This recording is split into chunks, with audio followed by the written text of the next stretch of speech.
Hey everyone, want to make your Snapchat text stand out? I'm going to show you the simple trick to change the size of individual text elements.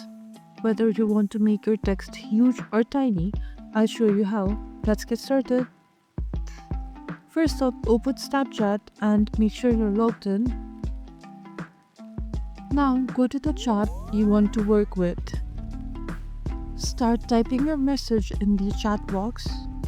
Now you'll see these little arrows appear next to your text. By dragging these arrows up or down, we can increase or decrease the size of the text within this specific message. Send your message and your friend will see the text in the size you set. And that's it. That's how you change the text size in Snapchat. Keep in mind that the Snapchat's interface may vary slightly depending on your device and your version. If you found this video helpful, please give it a thumbs up and subscribe for more Snapchat tips and tricks. Thanks for watching.